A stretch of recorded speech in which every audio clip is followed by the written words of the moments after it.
Hello दोस्तों, स्वागत है आप सभी का let's crack UPSC CSC Hindi के इस प्लेटफॉर्म पर। मेरा नाम संदीप कुमार सिंह है और मैं आप सभी का स्वागत करता हूं इस अनोखी इस पर प्लेटफॉर्म पर, जहां हम लोग क्या पढ़ते हैं, सिविल सेवा के जो भी आवश्यकताएं हैं उस आवश्यकताओं को ध्यान में रखते हुए लेक्चर डिलीवर करते हैं और आप लोग की तैयारी को एक नया आयाम देने का प्रयास करते हैं। दोस्तों, अभी जस्ट मैंने जो सेफ्टी वॉल्व थ्योरी है उसकी क्लास लिया एंड देन चूंकि अभी कुछ इंटरनेट में प्रॉब्लम्स हो रही थी, इस वजह से उसको 1 घंटा मैंने, चूंकि मेरा प्लान था कि 2-3 घंटा करके मैं किसी भी तरह से ये जो लेक्चर है एक साथ में आप लोगों को कंप्लीट करा दूं, लेकिन उसमें डिस्ट्रप्शन हो रही थी। इस वजह से मुझे इसका सेकंड पार्ट बनाना पड़ रहा है जिसको मैं प्रीमियर करा दूंगा और मैं कहूंगा कि आप लोग पार्ट फर्स्ट और पार्ट सेकंड दोनों साथ में ही देखिए, क्योंकि जो कांग्रेस की स्थापना है वो भारत के स्वतंत्रता जो संग्राम का हिस्ट्री है उसमें एक टर्निंग पॉइंट है।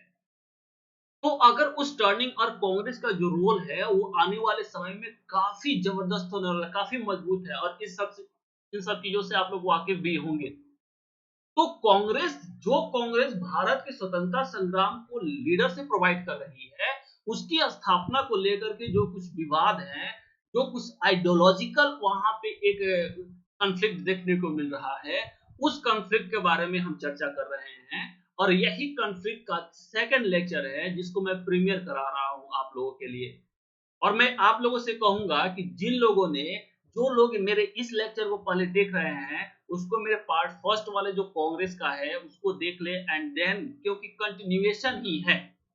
ओके, तो सबसे पहले मैं आपको अपने बारे में और इस प्लेटफॉर्म के बारे में बता दूं। आपको पता ही है कि अन अकेडमी आज इंडिया का सबसे बड़ा लर्निंग प्लेटफॉर्म बन चुका है और कोई भी संस्था अगर अपनी फुटप्रिंट लगातार बढ़ाते जा रही है तो मेरे अनुसार 3 फैक्टर हैं जो इसमें वर्क करते हैं। कौन 3 फैक्टर ही मिल करके एक साथ मिलते हैं तो किसी संस्था की क्या करती है, फुटप्रिंट को बढ़ाते जाते हैं। पहला, आप लोगों का ट्रस्ट। अन अकेडमी पर आप लोगों का जो ट्रस्ट है, ये ट्रस्ट ही हम लोगों को प्रेरित करता है हमेशा मेहनत करके अपने अनुभवों के आधार पर। यूपीएससी जो आप लोगों के समक्ष क्या कर रही है, एक एक यूपीएससी आप लोगों के समक्ष जो पैदा कर रही है कि आप लोग कैसे सफलता प्राप्त करोगे, उसमें आप लोग की सहायता हम लोग कर सकते हैं। इसका ट्रस्ट जो आपका है, ये ट्रस्ट हम लोग को प्रेरित करता है। दूसरा, अन अकेडमी के जो एक लार्ज नंबर ऑफ एजुकेटर्स हैं, अभी वर्तमान में 110 से अधिक एजुकेटर यहां पर इस संस्था में अवेलेबल हैं, जो अपने अनुसार अपनी योग्यता, अपनी समझ, अपना अनुभव, इसके आधार पर यूपीएससी के जो तमाम हर्डल्स हैं उसकी व्याख्या आप लोग की, उसका सॉल्यूशन आप लोग के समक्ष देते हैं। और आप लोग के समक्ष अन अकेडमी एक विकल्पों का भरमार उपस्थित करती है कि आप लोग चूज करो आप लोग के लिए क्या सही है। विकल्पहीनता में नहीं, बल्कि 110 से अधिक एजुकेटर्स के विकल्पों में से चुनो कि आपके लिए बेहतर क्या है। और सबसे महत्वपूर्ण, अन अकेडमी की अपने अंदर की फ्लेक्सिबिलिटी। ये फ्लेक्सिबिलिटी किस रूप में देखने को मिल रही है, ये जब रिकॉग्नाइज करती है कि आप लोगों के समक्ष कुछ अलग प्रकार की समस्याएं हैं, तो उन समस्याओं का समाधान कैसे किया जा सकता है, इसके लिए अन अकेडमी अपने अंदर भी कुछ ना कुछ परिवर्तन करते रहती है। अन अकेडमी का ये जो फ्लेक्सिबिलिटी है अपने अंदर एक संरचनात्मक परिवर्तन करने का, यही मैं समझता हूं कि सबसे महत्वपूर्ण है। इसकी क्या है इम्पैक्ट का, इसकी एक्सेप्टेंस का, इसकी रेलिवेंस का। प्रासंगिक क्यों है, क्योंकि ये रिजिड नहीं है। अन अकेडमी हमेशा अपने अंदर परिवर्तन करने का प्रयास करती है, नए नए इनिशिएटिव ला करके। और वही नया इनिशिएटिव एक लाई है कि अन अकेडमी ने आइकॉनिक ऑन एक आइकॉनिक क्लास के माध्यम से। अभी तक हम लोग प्लस की चर्चा कर रहे थे, लेकिन प्लस तो रहेगा ही रहेगा, लेकिन साथ साथ आइकॉनिक एक सब्सक्रिप्शन प्लान भी आ गया है। आप लोग पूछोगे कि सर ये बताओ, प्लस है, आइकॉनिक है, डिफरेंसेस क्या है? ये सामान्य सा सवाल है। मैं आप लोग को बता दूं, आइकॉनिक जो सब्सक्रिप्शन है वह एक मेंटरशिप प्रोग्राम है। मेंटरशिप प्रोग्राम है। अब प्रश्न यह है कि सर प्लस में भी तो आप लोग पढ़ा रहे हो, हम लोग पढ़ा रहे हैं, तो आप जो पढ़ाते हो एक टीचर के रूप में, और ये इसका एक नया नाम मेंटरशिप दे दे रहे हो, इनमें डिफरेंस क्या है? कैसे हम डिफरेंशिएट करें? क्योंकि आप भी तो क्या करते हो, हम लोग भी जो क्लास लेते हैं, क्लास में तो बताते हैं कि बच्चों आप लोग ये करो, आप लोग के लिए क्या बेहतरीन है, कौन सा टॉपिक है, कैसे आंसर राइटिंग करो, कैसे प्रीलिम्स का ऑब्जेक्टिव चूज करो, ये सारी चीजें हम लोग बताते हैं। तो फिर मेंटरशिप और टीचिंग में क्या डिफरेंसेस है, आप बताओ। तो इसका डिफरेंसेस क्या है बच्चों, कि जो प्लस में जो हम टीचिंग करते हैं, इसमें सिर्फ हम क्या करते हैं, यूनिलैटरल करते हैं, एक दिशीय प्रवाह है। हम आपको बता रहे हैं लाइव पे, आप लोग सुन रहे हो। हम लोग ये जो एक टॉपिक चूज करते हैं कि आज हम लोग जैसे कांग्रेस के बारे में पढ़ाएंगे, तो मैं सिर्फ कांग्रेस के बारे में बोल रहा हूं, और कांग्रेस के बारे में आप लोग को जो कोई भी समस्या है, लाइव सेशन के दौरान आप लोग मुझसे पूछ सकते हो, मैं बताने के लिए स्वतंत्र हूं। Right, that's it. प्लस यही तक है। लेकिन जब तैयारी का जो फेज होता है ना दोस्तों, ये फेज काफी कठिन होता है, और कई मर्तबा कई कंडीशन में ये काफी कठिन के साथ साथ काफी लंबी भी हो जाती है। जनरल को 6 अटेम्प्ट, 6 साल, अदरवाइज अगर रिजर्व कैटेगरी है तो उनमें और साल की बढ़ोतरी होती जाएगी। तो इन 6 सालों में, 10 सालों में अपनी जो क्या है, अपना कॉन्फिडेंस कैसे बिल्डअप रखें, अपनी जो मेंटल स्थिति है कैसे कंट्रोल में रखें।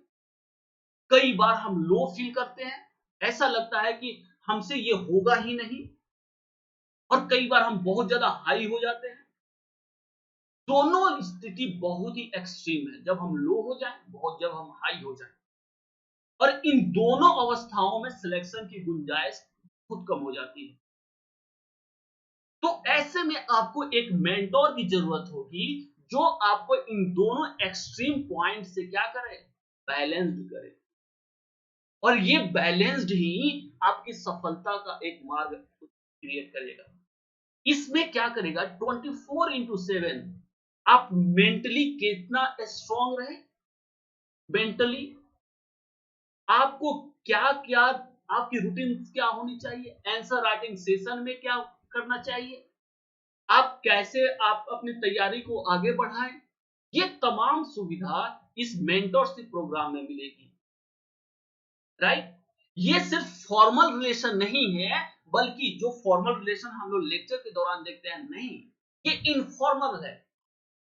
तो इस प्रकार देख सकते हो कि प्लस और मेंटर में, आइकॉनिक में क्या क्या डिफरेंसेस है, मैंने बता दी। और ये जो मेंटरशिप आइकॉनिक सब्सक्रिप्शन है, यह सिर्फ और सिर्फ 2 सब्सक्रिप्शन पर ही अवेलेबल है, 12 मंथ्स एंड 24 मंथ्स। तो आप मेंटरशिप जरूर लीजिए, ताकि आपकी तैयारी एक बेहतर दिशा में, बेहतर इंपैक्टफुल तरीके से क्या हो, आगे बढ़ सके। अगर आप लोग 12 मंथ्स का देखो, यहां पर आपके पास ऑप्शन होगा, जब भी आप सब्सक्रिप्शन लोगे ना, तो ये प्लस है और आइकॉनिक है। राइट, अगर आप लोग आइकॉनिक की तरफ ये करते हो, चूज करते हो, तो 12 महीने का जो चार्ज है वो 64,000 है।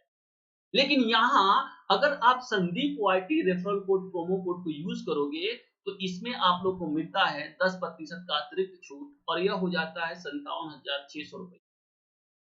और अगर आप लोग 24 मंथ्स का सब्सक्रिप्शन लेते हो, तो इसका चार्ज तो यद्यपि 99,000 रुपीज है, लेकिन फिर यहां भी संदीप वाईटी रेफरल कोड को यूज करोगे, 10% का छूट मिलेगा, और यह हो जाता है 89,100 रुपीज ऑनली। तो आप लोग इसको जरूर यूज करो, आइकॉनिक और मेंटरशिप जो हमारी हम फैसिलिटी प्रोवाइड कर रहे हैं, उसको क्या करो, यूज जरूर करो। और इसके अतिरिक्त बाकी के जो भी प्लस वाले सब्सक्रिप्शन थे, एज इट इज हैं। और मैं हमेशा बताता हूं कि बाकी इतने सारे, आपको देखो आपके स्क्रीन पर 5 ऑप्शन है, इसमें कौन सा आपके लिए बेहतर है? मैं हमेशा बात करता हूं कि कोई भी निर्णय लो दोस्तों, ये सिर्फ इसकी बात नहीं कर रहा हूं, जिंदगी में भी, लाइफ में भी कोई भी निर्णय लेने से पहले आप ये तय करो कि वह निर्णय अगर आप लेने जा रहे हो तो उसका आधार क्या है, उसका मैट्रिक्स क्या है। अगर किसी मैट्रिक्स को आधार बना करके आप कोई भी निर्णय लोगे, विश्वास करो वह सफल होगा। यहां भी मैट्रिक्स है। मैं पहला मैट्रिक्स हमेशा आपको बताता हूं, प्रीलिम्स, मेंस और इंटरव्यू का जो एग्जामिनेशन है वह 12 महीने चलता है लगभग। तो 12 महीने आपकी निरंतर पढ़ाई जरूरी है। तो इसलिए मैं कहता हूं कि ये देखो, ये जो 3 ऑप्शन है आपके विकल्प से ऐसे ही एलिमिनेट हो गया, ये आपके लिए है ही नहीं। दूसरा, मैं कहता हूं कि कुछ लोग होते हैं जो 1-2 साल पहले से तैयारी करते हैं, पहले तैयारी करते हैं एंड देन एग्जाम में अपीयर होते हैं। और तीसरा, एक अनिश्चितता का भी एलिमेंट होता है जिसमें ना चाहते हुए भी असफलता हाथ में लग जाती है। लेकिन असफलता हमको एक सीख भी देती है। असफलता एक मौका देती है कि हम अपने अंदर जो कमियां हैं उन कमियों को ढूंढें, और जब इन कमियों को, जो इश्यूज हैं उसको हम एलिमिनेट कर देंगे तो फिर हमारी असफलता कन्वर्ट हो जाएगी सफलता में, राइट। तो इसके लिए भी निरंतरता रहना जरूरी है। तो ये 3 मैट्रिक्स हैं, और अगर आप लोग इन 3 मैट्रिक्स के आधार पर सब्सक्रिप्शन प्लान लोगे तो मैं गारंटी कर सकता हूं कि या तो आप 12 मंथ्स लोगे या 24 मंथ्स लोगे। सबसे बेहतर आपके लिए 24 मंथ्स ही है, राइट। अगर आप लोग 12 मंथ्स का सब्सक्रिप्शन लेते हो तो इसका चार्ज है 44,000 रुपीज। लेकिन अगर फिर यहां भी Sandeep YT referral code use करोगे तो आप लोग को 10% का छूट मिलेगा, और यह हो जाता है कितना, 39,600 रुपीज ओनली। और अगर आप लोग 24 मंथ्स का सब्सक्रिप्शन चार्ज लेते हो, इसका चार्ज तो 64,000 है, लेकिन सिर्फ Sandeep YT referral code, promo code को यूज करने से ही आप लोग को मिलेगा 10% का छूट, और यह हो जाता है 57,600 रुपीज ओनली। दोस्तों, अगर आप लोग देखोगे कि 44,000 12 मंथ्स और फिर आप 24 मंथ्स, अगर डिफरेंसेस, इकोनॉमिक डिफरेंसेस देखोगे, लगभग 17,000 के डिफरेंस होता है। तो इस प्रकार 24 मंथ्स का जो प्लान है वो आपके लिए इकोनॉमिक भी, आपके लिए आसान है। और ये तमाम जो फी है वह आप चाहो तो एक बार में पे कर सकते हो, आप चाहो तो 6 महीना में 6 बार कर पे कर सकते हो, 12 महीना में भी पे कर सकते हो, और 24 महीना में भी पे कर सकते हो। और ऐसा नहीं है कि अगर 6, 12 और 24 महीने में पे करते हो तो आपको कुछ एक्स्ट्रा शुल्क देना पड़ेगा, नहीं। इसके बाद भी आपको zero zero zero no cost, no extra cost, यानी कि 57,600 रुपया, 89,100 रुपीज देना पड़ेगा। तो इस प्रकार आपके लिए क्या उचित है, क्या उचित नहीं है, मैं बता चुका हूं। आप लोग जरूर इस पर विचार कीजिए, और हमारे जो आइकॉनिक है मेंटरशिप प्रोग्राम है उसको जरूर एक्सेप्ट कीजिए, ताकि आपकी सफलता, जो गैप है, जो अनिश्चितता का वातावरण है, वह अनिश्चितता का दौर ही समाप्त हो जाए, राइट। तो चलिए, ये हमारे प्लेटफॉर्म के बारे में और आप लोगों के लिए कुछ नई इनिशिएटिव है अनअकैडमी की तरफ से, उसकी जानकारी हो गई। और अब हम लोग आगे बढ़ते हैं और अपनी पढ़ाई आगे जारी रखते हैं। हमने पढ़ाया था अभी तक कि कांग्रेस जो है सेफ्टी वॉल्व सिद्धांत और लाइटनिंग कंडक्टर, ये जो प्रिंसिपल है, जब इसकी उत्पत्ति हो रही है तो दो कॉन्फ्लिक्ट आइडियाज यहां पर उत्पन्न हो रहे हैं।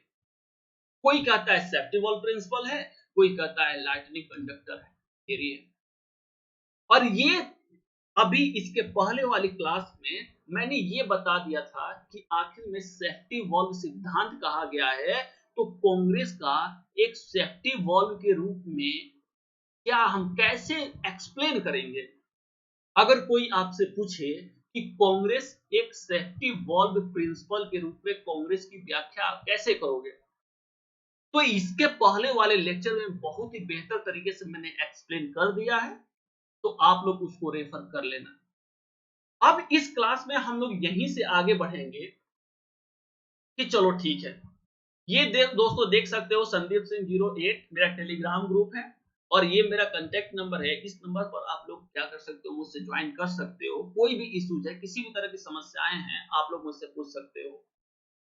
तो अब मेरा प्रश्न यही है, चलो ठीक है, कहा दिया गया कि भाई सेफ्टी वॉल्व है क्या, आप एक्सप्लेन तो कर दिए, लेकिन अब दूसरा प्रश्न यह है कि आप बताओ कि ये सेफ्टी वॉल्व आखिर में इराइज कैसे हो गया। तो उसके लिए मैं जानना चाहूंगा और मैं बताऊंगा दोस्तों कि इसकी जो सबसे पहली व्याख्या है वह कौन कर रहा है, लाला लाजपत राय। लाला लाजपत राय अपनी एक मैगजीन निकालते थे, आपको पता भी होगा, उसका नाम यंग इंडिया है। इस यंग इंडिया नामक मैगजीन में वह एक आर्टिकल निकालते हैं जिसका कालक्रम होता है 1916 में, और वह कहते हैं, उस आर्टिकल्स में कहते हैं कि जो कांग्रेस की स्थापना की गई, आपको पता है कांग्रेस की स्थापना में ए.ओ. ह्यूम का बहुत बड़ा कंस्ट्रक्टिव रोल रहा है। तो लाला लाजपत राय यह क्लेम करते हैं कि मतलब कांग्रेस की जो स्थापना की गई वह एक सेफ्टी वॉल्व के रूप में की गई, राइट। ये सेफ्टी वॉल्व के रूप में लाला लाजपत राय लिखते हैं, क्यों की गई। तो उन्होंने कहा अपने उसी आर्टिकल में कि चूंकि अंग्रेज चाहते थे कि उनकी शोषणकारी नीतियों के खिलाफ जो एक जन असंतोष फैल रहा है, और इस जन असंतोष का परिणाम हम पीछे पढ़ चुके हैं, किसान विद्रोह, आदिवासी विद्रोह और इसके 1857 के विद्रोह के रूप में देखने को मिला है। तो इसीलिए अंग्रेज चाहते थे कि इस तरह के असंतोष, खास करके 1857 की इंटेंसिटी वाला विद्रोह अब न हो। इसीलिए उन्होंने एक राजनीतिक सत्ता, एक राजनीतिक दल स्थापित करने का प्रयास किया जो क्या करे, इन जन असंतोष को अंग्रेजी सरकार तक क्या करे, पहुंचा दे। और इसीलिए ए.ओ. ह्यूम ने इसी बात, ए.ओ. ह्यूम जब कांग्रेस की स्थापना का प्रयास कर रहा है तो उसके दिमाग में यही चल रहा है कि कांग्रेस होगी जो भारतीयों में जो जन असंतोष है उससे अंग्रेजी सरकार को रूबरू कराएगी, एक चैनल के रूप में काम करेगी। यहां पर उन्होंने कहा कि ये जो कांग्रेस है ना दोस्तों, ये एक चैनल के रूप में काम करेगी। किसके किसके बीच में, ब्रिटिश सरकार के, ब्रिटिश गवर्नमेंट के बीच में और इंडियंस के बीच में, भारतीयों के बीच में एक चैनल के रूप में काम करेगी। और ये इंडियंस में जो भी जन असंतोष है उस जन असंतोष को ब्रिटिश गवर्नमेंट तक पहुंचाएगी, और इस प्रकार ब्रिटिश सरकार प्रयास क्या करेगी, ये जन असंतोष समाप्त हो सके, इसके लिए कुछ ना कुछ काम करेगी और 1857 जैसा विद्रोह नहीं होगा, राइट। तो ये अवधारणा है और लाला लाजपत राय ये बात अपने यंग इंडिया 1916 में बात लिखते हैं। प्रश्न यह है, चलो ठीक है, मान लिया कि आखिर में लाला लाजपत राय यह बात कह रहे हैं अपने मैगजीन में, इस बात को स्वीकार कर लो, लेकिन आखिर में लाला लाजपत राय कैसे कह दिए, इनका सोर्स क्या है भाई। इतिहास में आप लोग पढ़ोगे, इतिहास में कोई भी बात अगर कोई कहता है इतिहासकार, तो हम उसका सोर्स पूछते हैं। बिना स्रोत का कोई भी इतिहास जो है हम उस वैलिड नहीं हो सकता। तो 1885 में क्या हो रही है, कांग्रेस की स्थापना हो रही है। देखिए 1885 में कांग्रेस की स्थापना हो रही है और 1916 में लाला लाजपत राय क्लेम कर रहे हैं कि ये कांग्रेस जो है अंग्रेजों की दिमागी उपज है, एक सेफ्टी वॉल्व के रूप में। प्रश्न यह है कि लाला लाजपत राय जी आप बताइए कि आपने किस आधार पर कहा, किस आधार पर कहा कि भाई कांग्रेस जो है एक सेफ्टी वॉल्व के रूप में काम कर रही है, अंग्रेजों के लिए काम कर रही है, राइट। अब वो कारण भी बताते हैं, उनका कारण क्या है उसको देखिए। यंग इंडिया में लिखते हैं,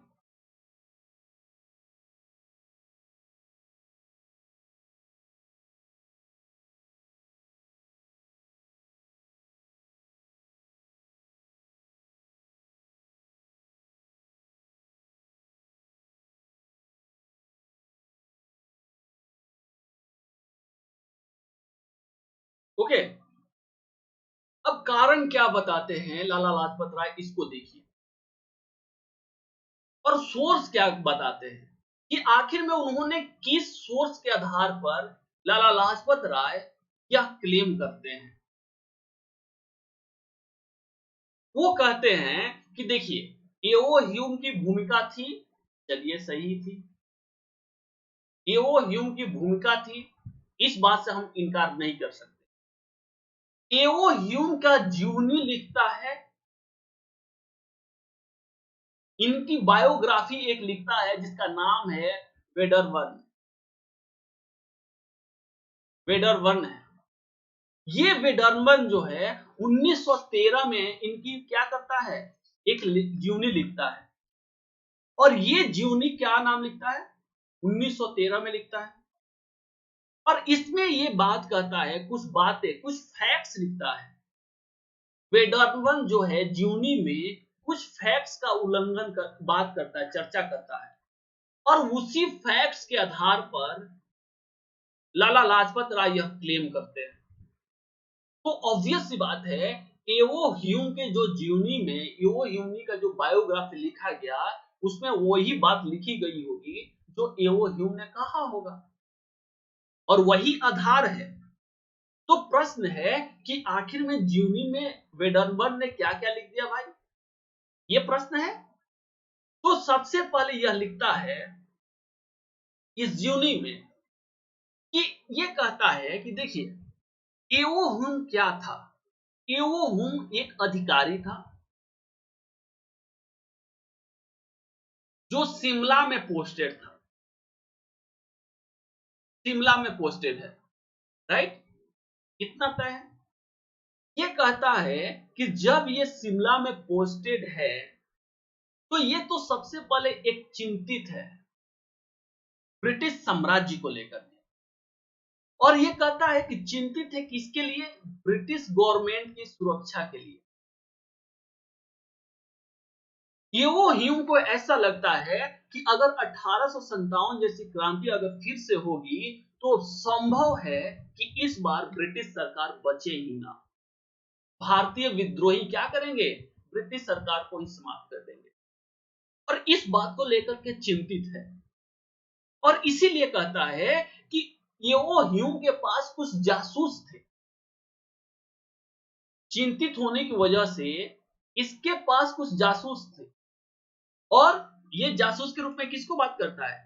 जो साधु बाबा वगैरह होते हैं ना, महात्मा संत वगैरह, ये कहता है कि ये जो महात्मा संत को एओ ह्यूम अपने जासूस के रूप में यूज करता था, और ये जासूस जो महात्मा और संत थे, कहीं भी जा सकते थे, कहीं भी प्रकट हो सकते थे, भारतीय समाज में कोई इन पर डाउट नहीं कर सकता था, राइट? और ये कई ऐसे सुपरस्टिशियस बातें भी लिखता है इनकी जीवनी में, इन महात्मा और संतों के बारे में, कि इनमें इतनी क्षमता थी कि ये कहीं भी प्रकट हो सकते थे। अब जो व्यक्ति कहीं भी प्रकट हो सकता है, तो विद्रोही, जहां भी भारतीय क्या कर रहे हैं, जन असंतोष की बातें कर रहे होंगे, तो उसको पता चल गया होगा। ठीक वैसे ही जैसे आप लोग किसी पौराणिक कथा में, सीरियल में देखते होंगे कि जो देवता हैं कहीं भी प्रकट हो जाते हैं, किस तरह से, उसी कल्पना को यहाँ पर लिख रहा है, उसी सुपरस्टिशन को यहाँ पर लिख रहा है वेडरबर्न, कि ह्यूम के पास ऐसे ही जासूस थे, और इन्हीं जासूसों की मदद से एओ ह्यूम को यह जानकारी मिलती है कि भाई क्या है, कुछ ना कुछ जन असंतोष का वातावरण है भारतीयों में, और इसके लिए कुछ ना कुछ करना ही चाहिए। पहला सोर्स यह है। दूसरा कहता है कि एओ ह्यूम जब एक अधिकारी है शिमला में, तो इसको कई ऐसे रिपोर्ट मिले हैं, और ये रिपोर्ट अपने नेचर में खुफिया रिपोर्ट है, खुफिया रिपोर्ट मिलते हैं, लगभग 30,000 के आसपास वो लिखता भी है। ये खुफिया रिपोर्ट यह बताते हैं कि भाई भारतीयों में जन असंतोष का लेवल बहुत है, जन असंतोष काफी अधिक है और इन्हीं जन असंतोष के आधार पर कहता है कि ये जो खुफिया रिपोर्ट आगाह कर रही है कि आप कुछ करो, नहीं तो अगला 1857 से भी जो विद्रोह होगा वो 1857 से भी ज्यादा व्यापक स्तर पर होगा। इसीलिए अगर आप कुछ प्रोटेक्ट करना चाहते हो तो कुछ ऐसा करो कि भारतीयों में मौजूद इस जन असंतोष को क्या किया जा सके, समाप्त किया जा सके। तो अब ये कहते हैं, वेडरमन लिखते हैं तीसरा पॉइंट में कि ह्यूम की क्या थी भाई, चिंता थी। किसके लिए चिंता थी? मैंने बता दिया, British India empire, British Bharat का जो साम्राज्य है उसके खिलाफ। और इसी के मद्देनजर रखते हुए उसने कांग्रेस की स्थापना की।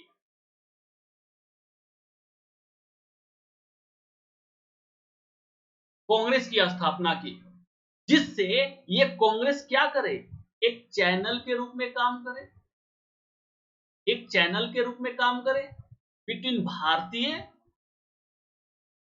और ब्रिटिश सरकार, ब्रिटिश सरकार और भारतीयों के बीच में एक चैनल के रूप में काम करे। और साथ ही साथ जो भारतीयों में जन असंतोष है,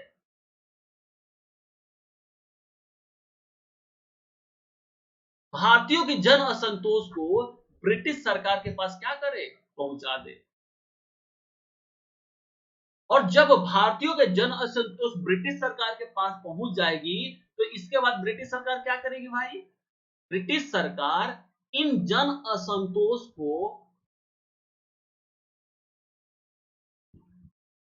ये जन असंतोष ब्लास्ट न करे, विस्फोटित न हो, इसके लिए कुछ ना कुछ प्रयास करेगी और 1857 जैसा विद्रोह नहीं होगा। लाला लाजपत राय जो अपनी बात यंग इंडिया में कहते हैं उसका आधार इतना ही है, ये वो ह्यूम की जीवनी, उसमें वेडनवन ने जो बातें लिखी है वही है और इसी आधार पर लाला लाजपत राय इस बात को कह रहे हैं। राइट, अब लाला लाजपत राय यह बात कह रहे हैं, प्रश्न है, चलो ठीक है, एक प्रश्न और मैं आप लोगों से चर्चा करना चाहूंगा। ये मैं बाद में, थोड़ी देर में बाद में आकर के जो लिखा हूं मैं आपको समझा दूंगा। मान लीजिए लाला लाजपत राय ने कांग्रेस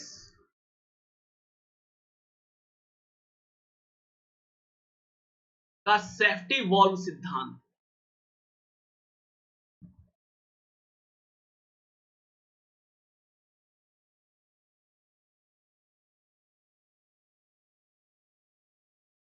यहां पर दो बातें अभी तक मैंने समझा दिया। पहला बात मैंने क्या बताया दोस्तों, पहला बात बताया कि जो अभी कांग्रेस का सेफ्टी वॉल्व प्रिंसिपल है, किसने किसने प्रकाशित किया, लाला लाजपत राय। इन्होंने इसका आधार क्या बनाया, ये वो ह्यूम की जीवनी को, बायोग्राफी को।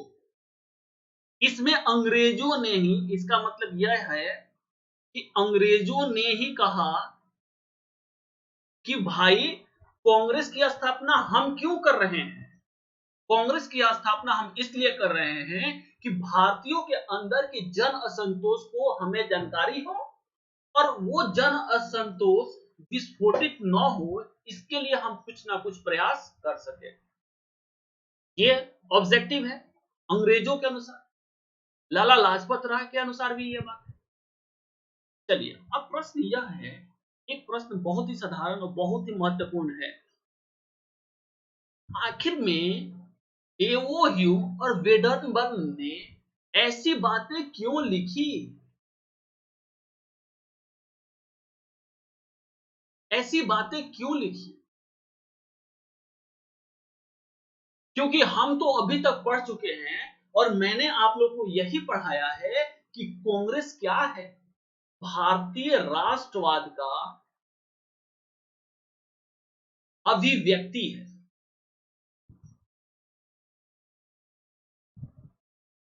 भारतीय राष्ट्रवाद की अभिव्यक्ति है। मैंने पढ़ाया, राष्ट्रवाद का उदय भी बता दिया आप लोगों को।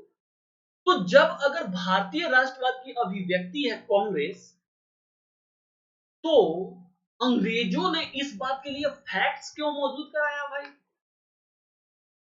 याद कीजिए, सबसे बेसिक पॉइंट इसका अगर उत्तर अंग्रेजों की तरफ से अगर आपको चाहिए तो एक बहुत ही बेसिक पॉइंट है। पहला, अंग्रेज जब भारत में आ रहे हैं तो उनकी घोषित नीति क्या है? मैं यहां पर देख रहा हूं, डिक्लेयर्ड, घोषित, बोलना।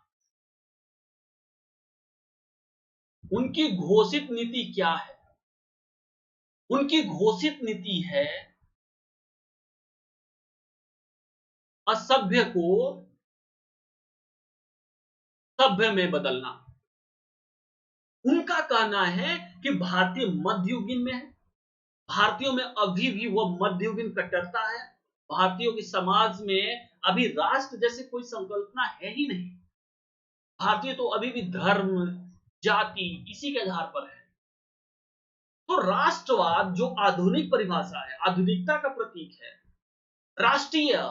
राष्ट्रीयता ये आधुनिकता का प्रतीक है, ये भारतीयों में कैसे आ सकती है?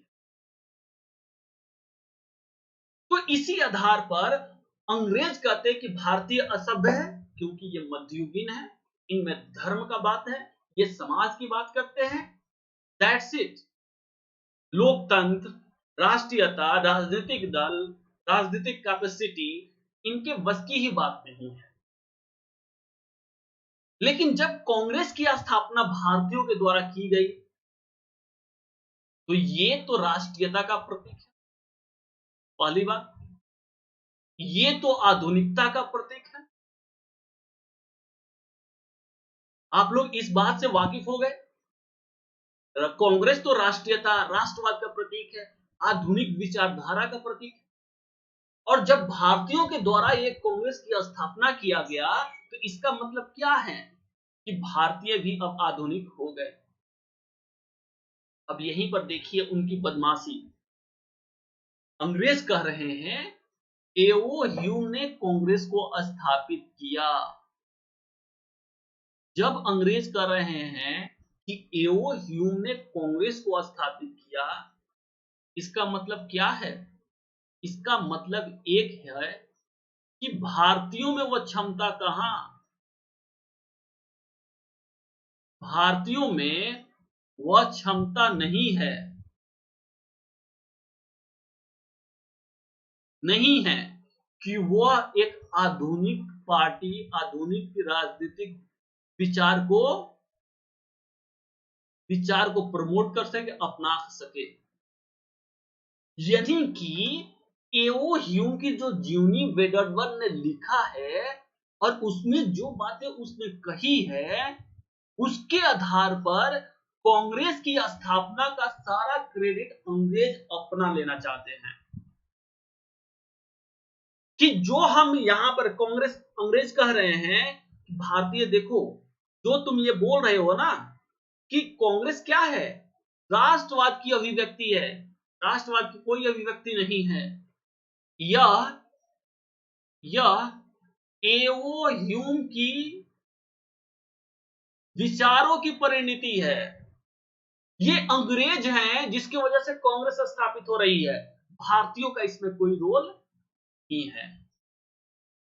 तो क्यों अंग्रेज इस बात को स्वीकार कर रहे हैं, प्रमोट कर रहे हैं, ये तो आप लोग समझ गए हो ना।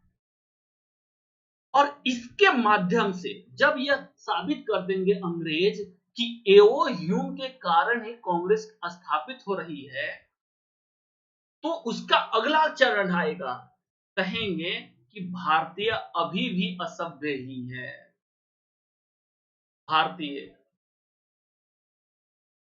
भारतीयों में अभी भी आधुनिकता का समावेश नहीं हुआ है।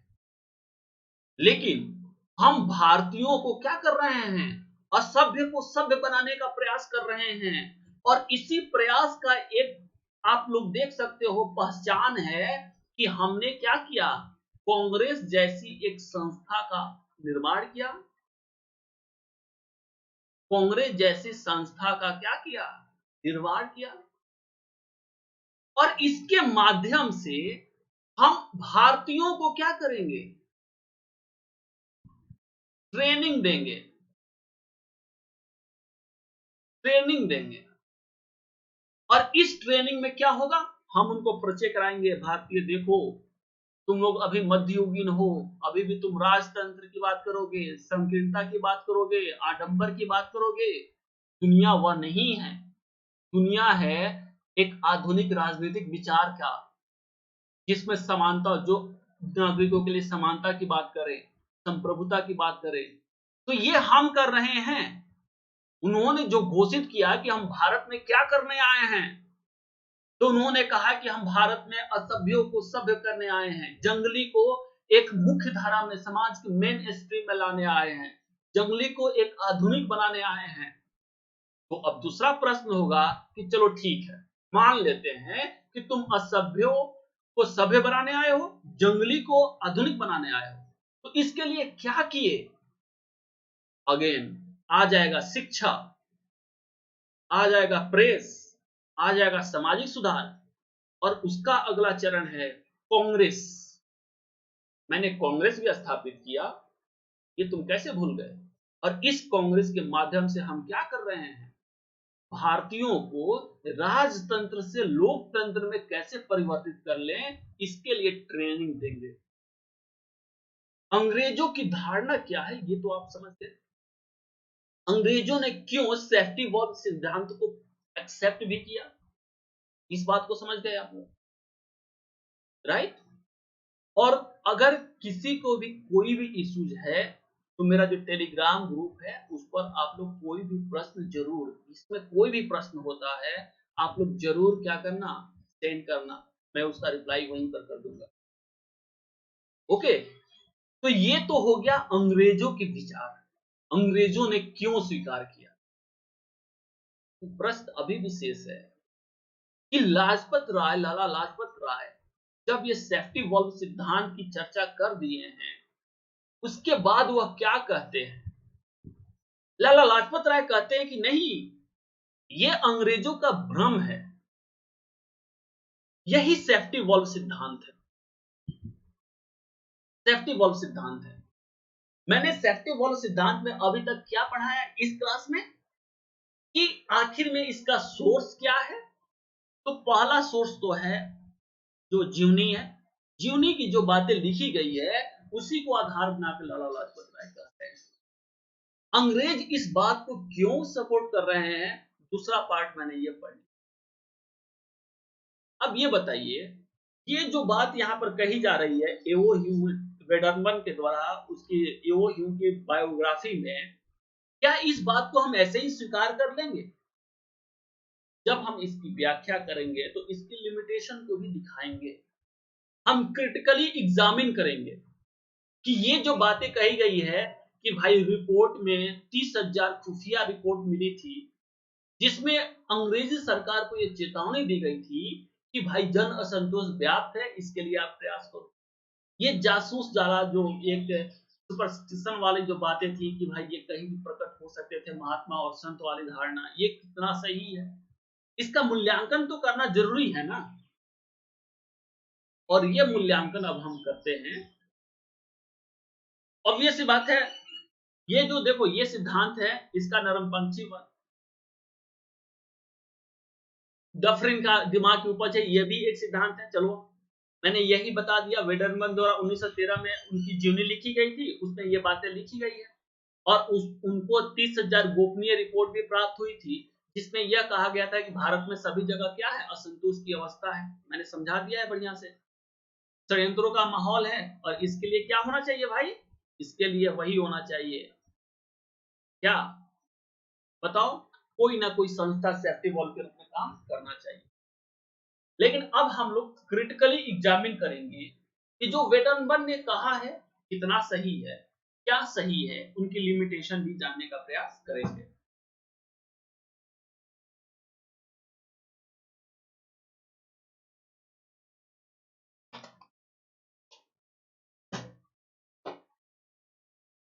देखो अगर वेडनबर्न की जो बातें हैं हम क्रिटिकली एग्जामिन करते हैं,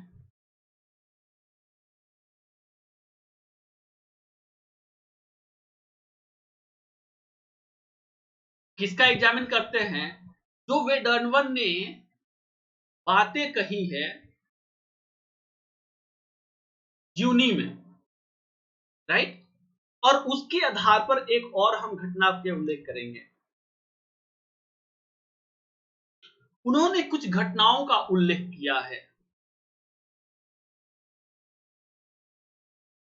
घटनाओं का क्या किया है? उल्लेख किया है। मान लो सत्य है या असत्य है, अभी हम उसके बारे में चर्चा कर लेंगे, ले लेंगे। लेकिन अगर इन घटनाओं का अगर आप सूक्ष्मता से मूल्यांकन करोगे तो आप इस निष्कर्ष पर पहुंचोगे कि यह क्या है, ये तमाम घटनाएं जो है ना फैब्रिकेटेड है। इसमें काफी तोड़ फोड़ किया गया है।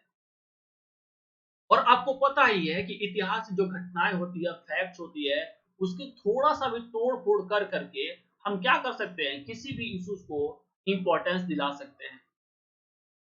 तो प्रश्न यह बनता है कि आखिर में वेडोनवन को ये फैब्रिकेटेड जो इवेंट्स हैं, फैक्ट्स हैं, फैब्रिकेशन करने की जरूरत क्यों पड़ी, राइट?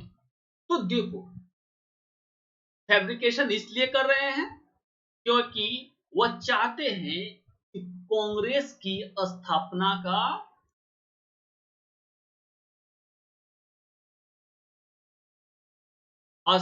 का श्रेय ले ले। ये कांग्रेस की जो स्थापना कर रहे हैं उसका श्रेय ले ले। और श्रेय क्यों ले ले? अभी मैंने आपको जस्ट ही समझाया है, राइट?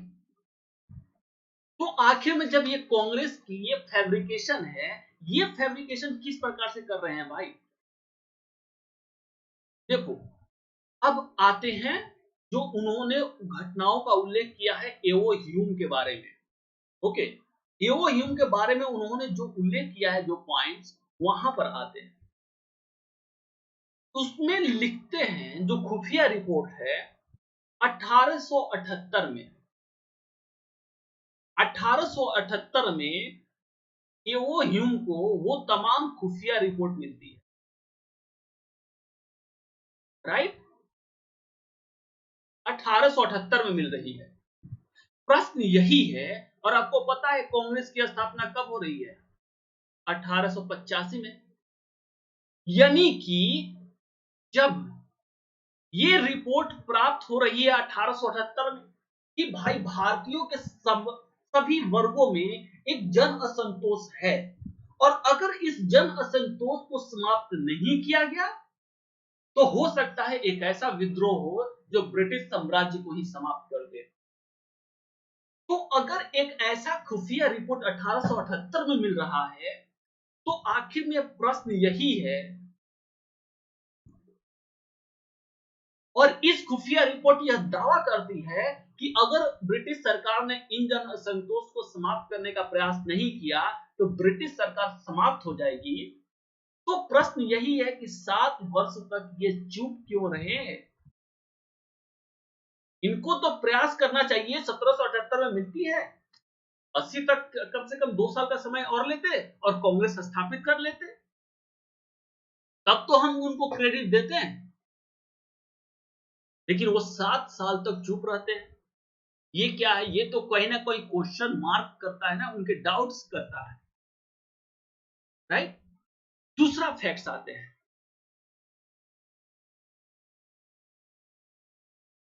जब ये खुफिया रिपोर्ट कहा गया कि ह्यूम क्या थे, एक अधिकारी थे।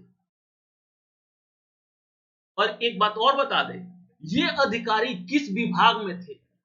भू राजस्व विभाग में। भू राजस्व विभाग में अधिकारी थे। और आपको पता ही है खुफिया रिपोर्ट का संबंध किससे होता है भाई? गृह मंत्रालय से, गृह विभाग से।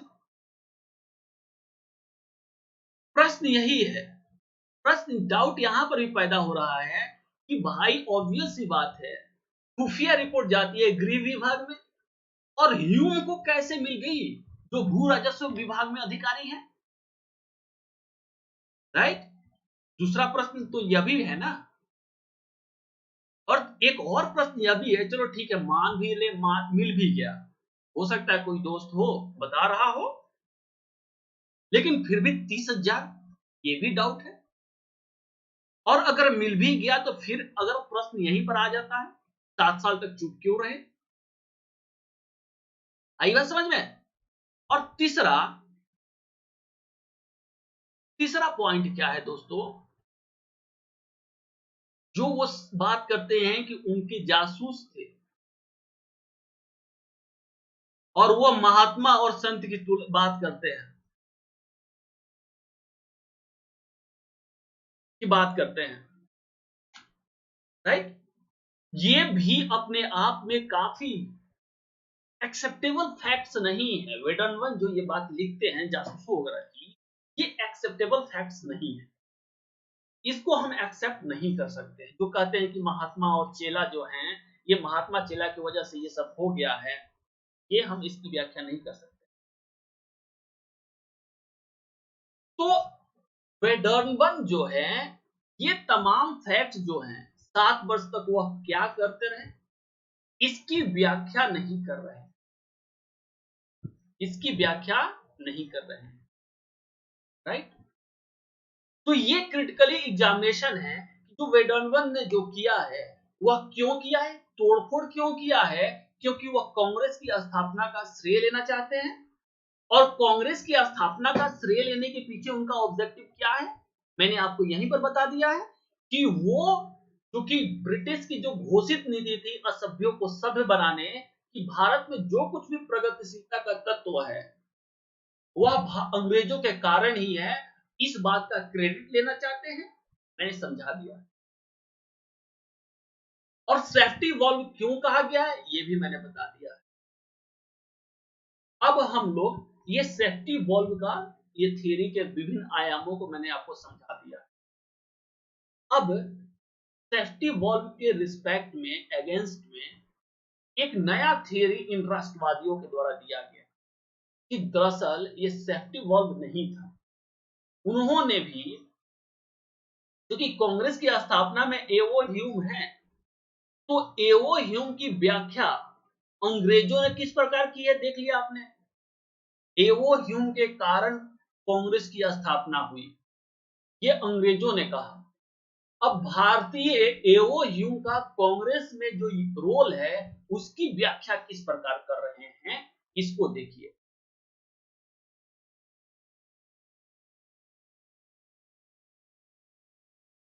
मैंने अभी क्या बताया, एओ ह्यूम एंड कांग्रेस, राइट। इसकी व्याख्या अंग्रेज किस प्रकार कर रहे हैं,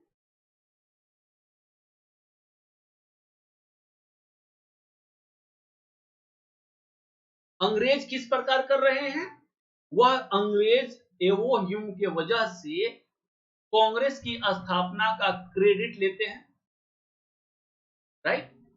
लेकिन जब लाला लाजपत राय लिखते हैं तो वह अब एओ ह्यूम का सहयोग की व्याख्या किस प्रकार कर रहे हैं, वह देखिए, ये काफी इंटरेस्टिंग है।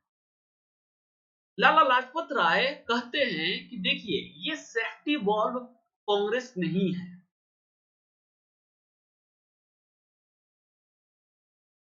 सेफ्टी वॉल्व नहीं है। लाला लाजपत राय कहते हैं कि यह एक तड़ित चालक का सिद्धांत है। लाला लाजपत राय नहीं बल्कि अन्य राष्ट्रवादी जो हैं वो तमाम लोग कहते हैं एओ ह्यूम और कांग्रेस की जो, कांग्रेस में एओ ह्यूम को जो शामिल किया गया, उनकी भूमिका को स्वीकार की गई, उसको तड़ित चालक के रूप में किया गया। प्रश्न यह है कि ये तड़ित चालक क्या है, राइट। अब इस तड़ित चालक की व्याख्या समझने का प्रयास कीजिए।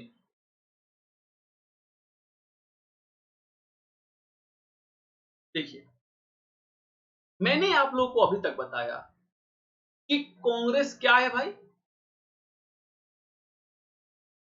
कांग्रेस जो है वह भारतीय राष्ट्रवाद का प्रतीक है।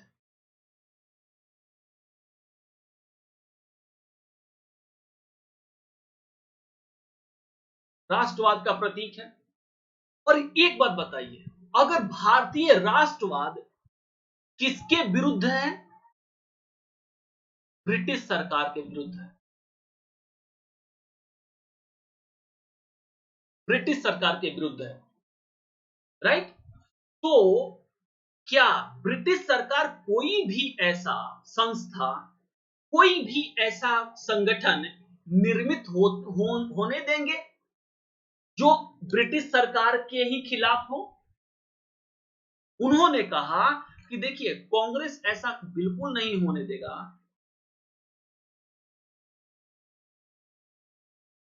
उन्होंने कहा देखिए कांग्रेस जो है, ब्रिटिश सरकार है, ये कभी भी ऐसा नहीं होने देंगी कि कोई भी संगठन उत्पन्न हो, कोई भी संगठन पैदा हो जो ब्रिटिश के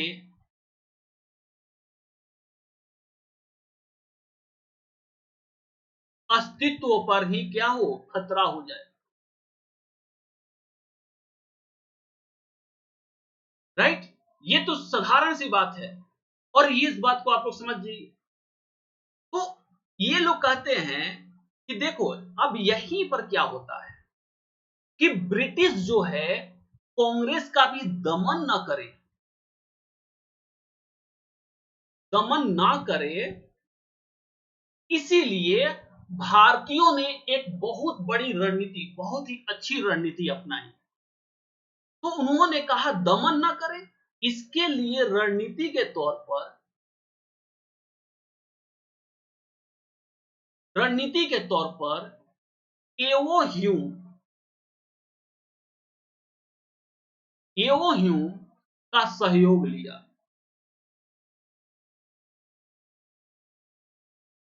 राइट। इस प्रकार देखिए वह कहते हैं कि प्रश्न यही है भाई, जब वो स्वीकार कर रहे हैं कि भाई एवो ह्यूम सेफ्टी वर्ब नहीं है तो क्या है? सिर्फ प्रश्न ही। इतिहास में याद रखिएगा, इतिहासकार तभी प्रासंगिक है जब वो सिर्फ प्रश्न ही नहीं उठाए बल्कि उस प्रश्न को उठा करके उसका कोई उचित उपाय भी बताए। यही आइडियोलॉजी चलते रहती है इतिहास में, वो अभी कांग्रेस के संदर्भ में चल रही है। उन्होंने कहा सेफ्टी वॉल्व नहीं है कांग्रेस, इतना तय है। तो जब सेफ्टी वॉल्व नहीं है तो क्या है? उन्होंने कहा तड़ित चालक है।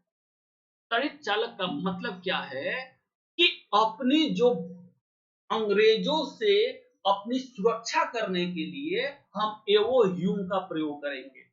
कैसे? जब एवो ह्यूम रहेंगे तो ब्रिटिश सरकार को यह विश्वास रहेगा, एवो ह्यूम के कारण,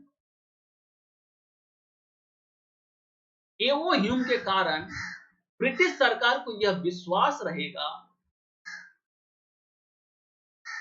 कि ये जो संस्था है कांग्रेस, ये जो संस्था कांग्रेस है, ये कभी भी ब्रिटिश विरोध का काम नहीं करेगी, ब्रिटिश विरोध का काम नहीं करेंगे। और इस प्रकार ब्रिटिश कांग्रेस जो है वह ब्रिटिश के दमन से क्या हो जाएगा, अपने आप को सुरक्षित कर लेगी, राइट। तो ये देख रहे हैं तड़ित चालक का सिद्धांत क्या कहता है। तड़ित चालक का सिद्धांत कांग्रेस के रूप में अगर बोले तो तड़ित चालक का सिद्धांत ब्रिटिश दमन से कांग्रेस की बचाव के लिए अपनाई गई एक रणनीति है, जिसके तहत जो भारतीय राष्ट्रवादी हैं वह अंग्रेजी जो अधिकारी है एओ ह्यूम, उसकी सहायता से, उसका सहयोग लेकर के ब्रिटिश सरकार को यह आश्वस्त करना चाहती है कि वह ब्रिटिश विरोध में कुछ नहीं करेगी। लेकिन इसका वास्तविकता क्या है? जो तीसरा तीसरा कांग्रेस अधिवेशन हो रहा है, वहीं से पता चल गया, जब क्या कर रहे हैं वह लोग, अंग्रेज तीसरा जो ये विरोध कांग्रेस अधिवेशन वहां पर इलाहाबाद में हो रहा है, और ये लोग बनारस के राजा वगैरह से प्रयोग का सहयोग लेकर के कोशिश कर रहे हैं कि कांग्रेस का अधिवेशन हो ही नहीं। जो ये है, डफरिन कहता है अपने अधिकारियों से कि कांग्रेस की जो गतिविधियां है उस पर नजर रखो, ये कुछ ना कुछ गलत हो रहा है। तीसरा हो या चौथा कांग्रेस अधिवेशन है, अभी हम जब पढ़ाएंगे तो आपको बताएंगे कि किस तरह की डिस्ट्रस्ट हो रहा है। और सबसे अंत में एक ब्रिटिश सरकार, ब्रिटिश वायसराय की जो ये है कि भारत में रहते हमारी अंतिम इच्छा यही है कि इस कांग्रेस को हम समाप्त कर सके। आखिर में जब ये कांग्रेस कुछ है ही नहीं तो समाप्त करने की आप इच्छा क्यों कर रहे हो? कांग्रेस का अधिवेशन ना हो इसके लिए आप क्या ये प्रोपेगेंडा क्या क्रिएट कर रहे हो? इसका मतलब यह है कि भारतीयों की यह जो रणनीति है वो काफी यहां पर कारगर साबित हो रही है। ओके, तो ये बात आपने देख लिया तड़ित चालक के रूप में किस प्रकार प्रयोग कर रहे हैं। इसमें सफलता मिली, ये मतलब कि यहां पर देखिए तड़ित चालक क्या है मैं बता दूं। ये कांग्रेस है, कांग्रेस है, ये राष्ट्रवाद का प्रतीक है, राष्ट्रवाद का प्रतीक है। चलो, ब्रिटिश सरकार इसका डायरेक्ट दमन कर देती अगर सिर्फ ही सिर्फ ब्रिटिश सरकार इसका दमन कर देती, कुचल देती। इसी तरह किसी भी संगठन का वो यहां पर निर्माण नहीं होने देती। क्यों? क्योंकि उसको पता है कि अगर एक बार कोई भी संगठन बैठ जाए तो वो ब्रिटिश सरकार का अल्टरनेट बनने का प्रयास करेगी, भारतीयों के हितों का को रिप्रेजेंट करेगी। इसीलिए इसी दमन से बचने के लिए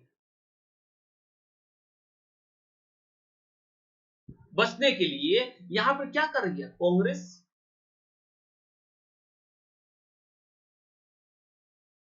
यहां पर ब्रिटिश सरकार है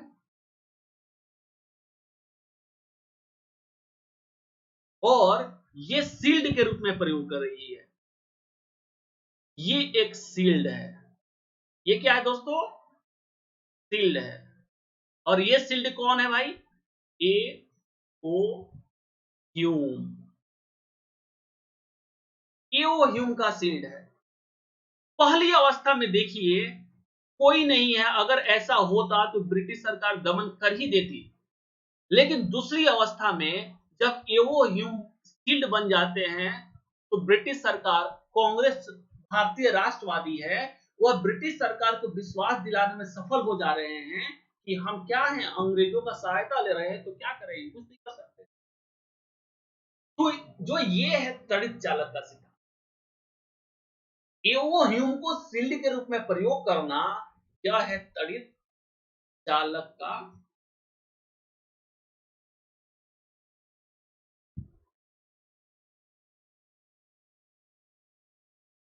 राइट, तो ये भारतीय राष्ट्रवाद की व्याख्या है। गोलवलकर वगैरह अपने जो मैगजीन है भी इसमें इस बात का उल्लेख करते हैं। राइट, तो और उन्होंने यह भी कहा है कि देखिए इतिहास गवाह है कि कांग्रेस ने कभी भी एक सेफ्टी वॉल्व के रूप में काम नहीं किया है। भले ही उदारवादी चरण ही हो, उदारवादी चरण में उसकी रणनीति अलग थी, संवैधानिक डेवलपमेंट करने की बात करती थी, प्रार्थना पत्र सौंपती थी, अलग बात है। लेकिन उन्होंने कभी भी एक सेफ्टी वॉल्व के रूप में काम नहीं किया है। उल्टे तड़ित चालक के रूप में उसने अपने आप को जरूर निरंकुशता, ब्रिटिश सरकार की निरंकुशता से, खास करके तब जब यह इन्फेंट स्टेज में थी, शैशव अवस्था में थी, 1985 86 87 में कांग्रेस का जनाधार क्या था? जनाधार बिल्कुल नहीं था। तो कांग्रेस का जनाधार एक इन्फेंट स्टेज में है, उस समय उनका दमन, कांग्रेस का दमन करना काफी आसान था। और इन्फेंट स्टेज, शैशव अवस्था में ही एक शील्ड की जरूरत थी, प्रोटेक्शन की जरूरत थी कांग्रेस को, और वही उन्होंने अपनी रणनीति के तहत एओ ह्यूम का यूज करते हैं भारतीय। राइट, तो मुझे उम्मीद है कि आप लोग इस बात को समझ गए होंगे अभी तक, राइट। प्रश्न यह भी है, एक और प्रश्न मैं डिस्कस कर देना चाहता हूं कि अभी तक हम लोग ये समझ पढ़े कि चलो ठीक है, सेफ्टी वॉल्व क्या है, तड़ी चालक का सिद्धांत क्या है, तो क्या एओ ह्यूम को सिर्फ हम एक मूर्ख के तौर पर देखेंगे, भारतीयों के संदर्भ में देखें कि वो अपना प्रयोग, अपनी यूटिलिटीज क्या कर रहा है, दिखा रहा है, क्या हम इसकी कंट्रीब्यूशन के बारे में कुछ देख नहीं सकते हैं क्या? आखिर में एओ ह्यूम मूर्ख थोड़ी ही है, ब्रिटिश सरकार का अधिकारी है, तो वह क्यों एक शील्ड बनने का प्रयास कर रहा है? अगर ये तड़ित चालक का सिद्धांत भी सही है, तो एओ ह्यूम जो अंग्रेज सरकार, अंग्रेज भारत में आकर भारतीयों का शोषण कर रहे हैं, वह उस सरकार में, उस अंग्रेजों में एओ ह्यूम अपनी जो है अपना बेवकूफी साबित करने क्यों आ गया, अपना शोषण कराने क्यों आ गया? ऐसा तो है नहीं, मूर्ख तो है नहीं, तो कुछ ना कुछ इसका अभी भी ऑब्जेक्टिव है, और उस ऑब्जेक्टिव को समझना भी जरूरी है हम लोगों को। देखिए, इसके पहले मैं आऊं तो सबसे पहले मैं आप लोगों को ये सेफ्टी बॉल के सिद्धांत मैंने सब चीज पर पढ़ा दिया है भाई, जो यहाँ पर लिखा हुआ है ना, ये सब चीज मैं आपको समझा दिया हूं। इसको मैं पीडीएफ है, मैं अपने जो टेलीग्राम ग्रुप है उस पर मैं प्रोवाइड कर दूंगा। ये मेरा टेलीग्राम ग्रुप है, आप लोग देखिए,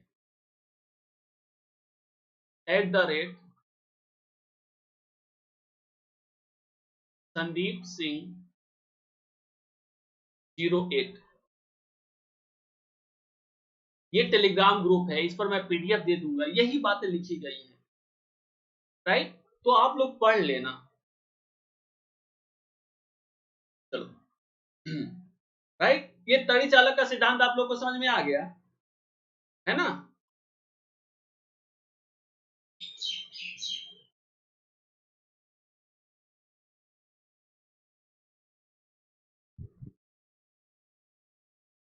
देखिए, अब हम लोग थोड़ा सा एओ ह्यूम की भूमिका को भी समझने का प्रयास करते हैं। एओ ह्यूम, आपको मैंने बताया था कि उसको 1878 में क्या हो रही है, एक खुफिया रिपोर्ट मिल रही है, तथाकथित, सही है गलत है अलग बात है। 1882 में वह रिटायर हो जा रहा है, जो अधिकारी है, अधिकारी के तौर पर रिटायर्ड हो गया है। और फिर 1885 में वह क्या कर रहा है, कांग्रेस की स्थापना हो रही है, जिसका श्रेय वह खुद ले रहा है। दो प्रश्न है, एक तो प्रश्न यह है कि 1878 से 85 तक क्या किया, दूसरा प्रश्न यह भी है कि भाई अगर आप इतना ही चिंतित थे भारतीयों के लिए, भारतीयों को एक आधुनिकता में प्रवेश कराने के लिए, तो 3 साल तक आपने क्या किया,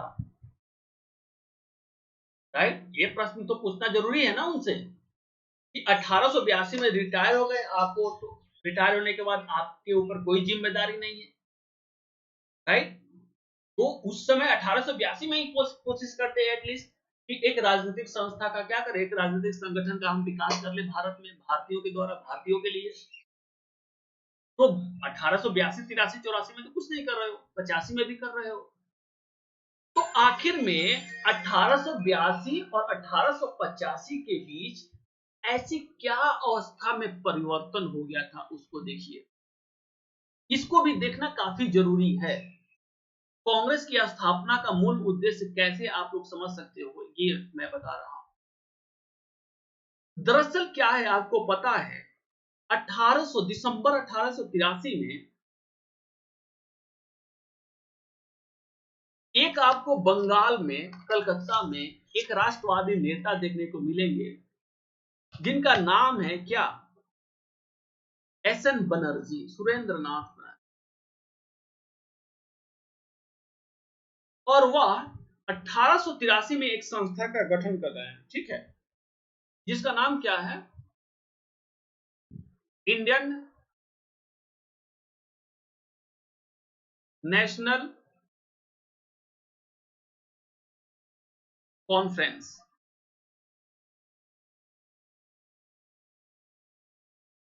1883 में यह स्थापित कर रहे हैं।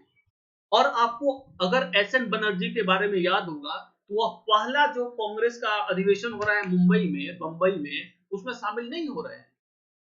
ये जो कैसे लीडर हैं, एसएन बनर्जी जो हैं, वह एक नेशनलिस्ट है, रेडिकल नेशनलिस्ट है।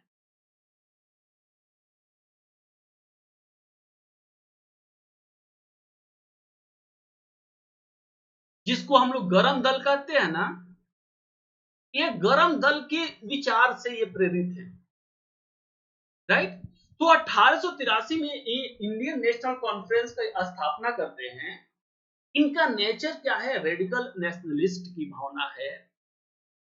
और इनका ऑब्जेक्टिव क्या है, ये सोचते हैं कि इस संस्था का प्रसार होना चाहिए,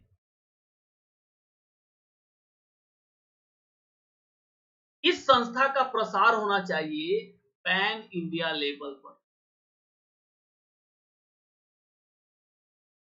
पैन इंडिया लेवल पर प्रसार होना चाहिए। तो अगर सुरेंद्रनाथ बनर्जी इसमें सफल हो जाते, इंडियन नेशनल कॉन्फ्रेंस को प्रसारित कर लेते पूरे भारत में, तो ये अंग्रेजों के लिए काफी खतरा होता, क्योंकि ये बिल्कुल ही गरम गरम दल वाले विचार के हैं, रेडिकल नेशनलिस्ट हैं, जो किसी भी अवस्था में अंग्रेजों की क्या भारत में स्थिति को स्वीकार ही नहीं करते थे। और जब ये इस बात के लिए राजी हो जाते हैं कि भाई हमको प्रसार करना चाहिए, तो उसके बाद क्या करते हैं, भारत भ्रमण कर रहे हैं, भारतीयों को, भारत के प्रत्येक क्षेत्र राज्य के लोगों को, क्षेत्र के लोगों को एकजुट करने के लिए इंडियन नेशनल कॉन्फ्रेंस के बैनर तले एकजुट करने का प्रयास करते हैं। और अंग्रेज इस बात से वाकिफ है, अंग्रेज इस बात से वाकिफ है दोस्तों, कि अगर सुरेंद्रनाथ बनर्जी इसमें सफल हो जाएंगे तो ये हमारे लिए काफी अधिक समस्या पैदा करेगी।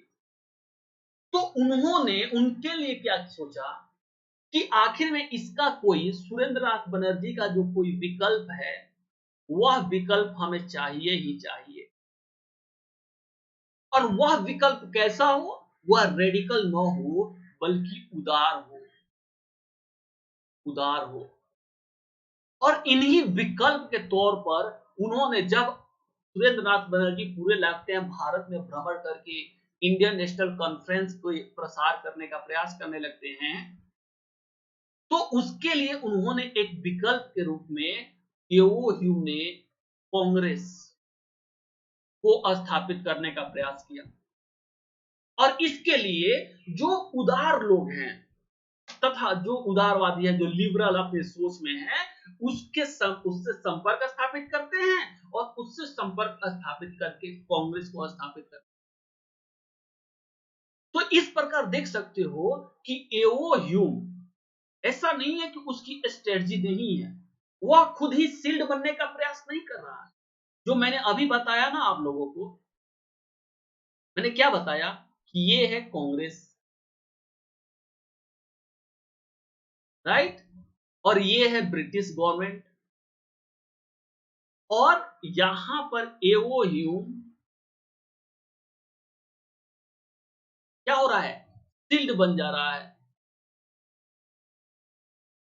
तो मैंने आप लोगों से प्रश्न पूछा था ना कि भाई शील्ड क्यों बन रहा है, मैंने पूछा था आप लोगों से कि यह शील्ड क्यों बन रहा है।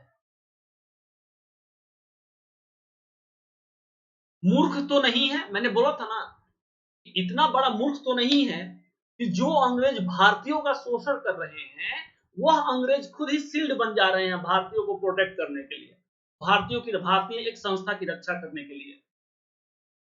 कोई कोई शील्ड नहीं बन रहा है, बल्कि उसका उद्देश्य क्या है, देखिए, एओ ह्यूम का उद्देश्य है एक विकल्प तलाशना। और वह विकल्प किसके लिए, इंडियन नेशनल कॉन्फ्रेंस के अगेंस्ट में। कि इंडियन नेशनल कॉन्फ्रेंस के अगेंस्ट में एक ऐसा जो उदार लोग हैं उनको एकीकृत किया जाए। एक तरफ अगर रेडिकल नेशनलिस्ट सफल हो जाएंगे तो हम उदारवादियों को क्या करेंगे, एकजुट कर लेंगे, और एकजुट जब कर लेंगे तो हम उनको मान्यता देंगे, सरकार उनको प्रोटेक्ट करेगी, और जब सरकार उनको प्रोटेक्ट करेगी तो किसका प्रसार होगा ज्यादा? कांग्रेस का होगा, उदारवादियों का होगा। और यही वजह है कि एओ ह्यूम कांग्रेस को क्या कर रहा है, प्रोटेक्ट कर रहा है। और इसमें भी ऐसा नहीं है कि एओ ह्यूम की वजह से ही हो गया है, नहीं, सिर्फ और सिर्फ यहां पर एक आयोजक के रूप में ही हम इसको दिखाएंगे। यहां भी सिर्फ एक आयोजक, क्योंकि देखो उसके पहले ही इंडियन नेशनल कॉन्फ्रेंस भारतीयों में राष्ट्रवाद की अभिव्यक्ति के बहुत सारे ऐसे एलिमेंट है जो देखने को मिल गया है। तो कांग्रेस में भी ये सिर्फ और सिर्फ एक आयोजक है।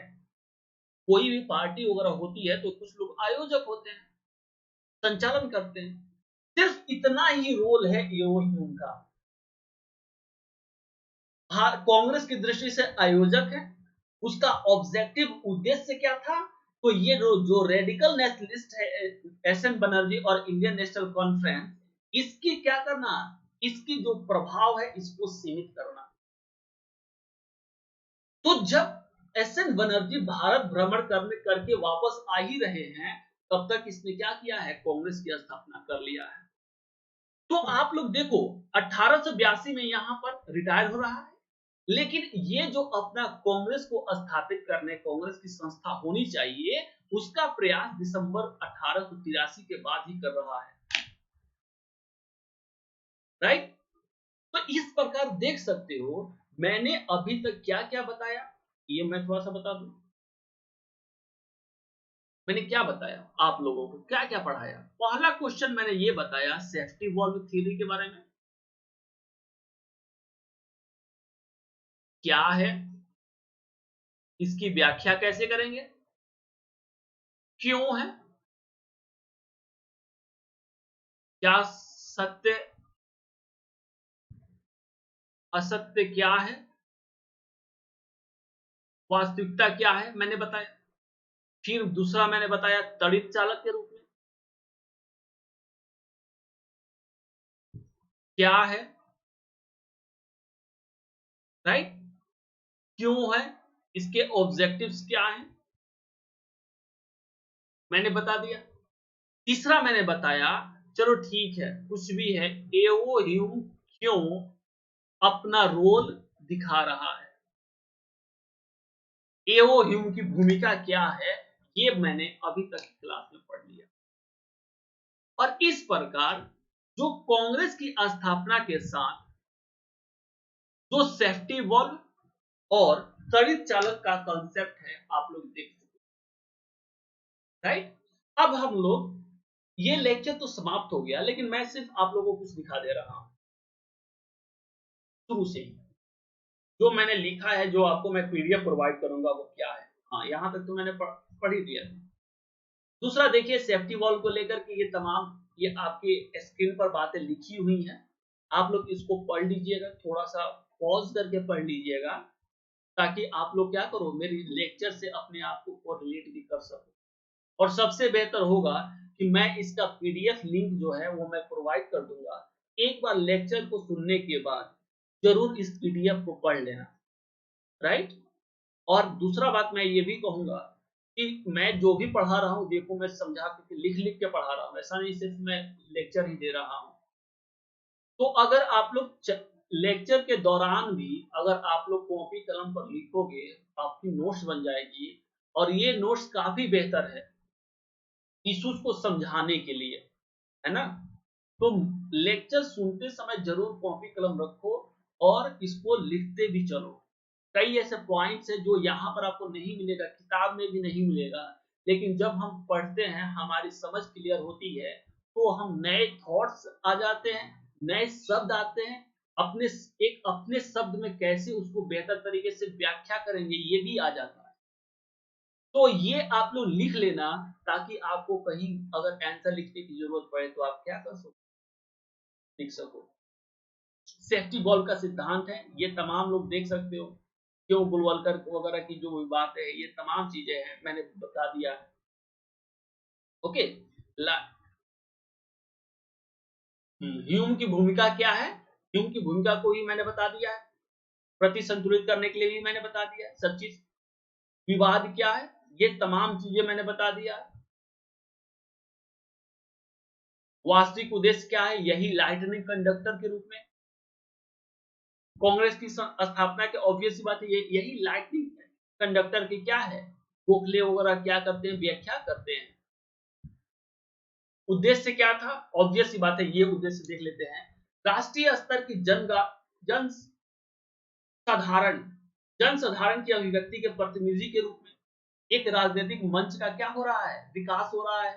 दूसरा आप लोग देखो, दूसरा क्या है भाई, अखिल भारतीय नेतृत्व का विकास हो रहा है, भारतीयों के सामूहिक पहचान और राष्ट्रवाद की विकास, जिसकी चर्चा हमेशा हम करते रह रहे हैं, यह है। और जन साधारण को राजनीति की मुख्य धारा में लाने का प्रयास किया गया है। भारतीयों के राजनीतिकरण कर जनमत का निर्माण किया जा रहा है।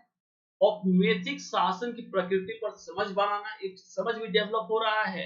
और एक वैचारिक, देखो उनकी जो वैचारिकता है, कांग्रेस उनकी वैचारिकता को ही चैलेंज कर रही है, चुनौती प्रस्तुत कर रही है। उन्होंने क्या कहा कि हम असभ्यों को सभ्य करने आए हैं, हम भारतीयों को आधुनिक बनाने आए हैं। कांग्रेस ने कहा, अपने जो संवैधानिक जो उदारवादी चरण हम पढ़ेंगे, वहां पर हम बेहतर तरीके से समझ पाएंगे कि कैसे उनकी वैचारिक आधार को ही ये चुनौती प्रस्तुत कर रही है। तो ये कांग्रेस क्या कर रही है, वैचारिक संघर्ष उत्पन्न कर रही है। ये सबसे बड़ी कंट्रीब्यूशन है अंग्रेज कांग्रेस की। ऑब्वियस सी बात है, प्रारंभिक राष्ट्रवाद के नेतृत्व में कांग्रेस का विकास, और ये होता है उदारवादी चरण, ये है उदारवादी चरण। इसको हम लोग अगले लेक्चर में पढ़ने का प्रयास करेंगे। उदारवादी क्या करते हैं, उनका कंट्रीब्यूशन क्या है, उनका मूल्यांकन हम क्यों करेंगे, और आखिर में उदारवादियों की असफलता का कारण क्या रहा है। क्योंकि उदारवादियों के बाद ही एक करण चरण आप लोग पढ़ोगे, उग्रवादी गर्मपंथ का उदय। तो ऑब्वियस सी बात है, उदारवाद और उग्रवाद दोनों एक दूसरे से संबंधित है। इसको हम लोग एक दूसरे लेक्चर में पढ़ेंगे। तब तक दोस्तों आप लोग जरूर मेरा लेक्चर सुनते रहिए। रोज सुबह 7 बजे, मैं बता दूं, रोज सुबह 7 बजे क्लास होंगी। हम लोग let's crack UPSC CSC Hindi के प्लेटफॉर्म पर रोज सुबह 7 बजे मुझसे जुड़िए, और ऐसे ऐसे इश्यूज को मैं लेकर के आऊंगा आप लोगों के समक्ष। और आप लोग को अगर कोई भी आइकॉनिक सिलेक्शन हो या प्लस सब्सक्रिप्शन हो, उसके लिए आप संदीप OIT का प्रयोग करो। ये संदीप सिंह 08 टेलीग्राम ग्रुप है, आप इसको ज्वाइन कर लो। यहीं पर मैं पीडीएफ अभी के अभी मैं अपलोड कर दूंगा। कोई भी इश्यूज हो रही है तो आप लोग इस नंबर पर मुझसे कांटेक्ट कर सकते हो। ओके। और आप लोग देख सकते हो, यूट्यूब कमेंट्स करो, कैसा लेक्चर लगा, यह इसमें क्या क्या इश्यूज हैं, इसके बारे में भी आप कमेंट्स कर सकते हो। और लाइक भी करो, शेयर भी करो अपने दोस्तों के साथ। ओके दोस्तों, तो आज के लिए इतना ही। इसको प्रीमियर कर देंगे, इसका लिंक भी, प्रीमियर कब होगा उसका लिंक मैं अपने संदीप सिंह 08 इस टेलीग्राम ग्रुप पर मैं शेयर कर दूंगा। तब तक के लिए गुड बाय, थैंक यू।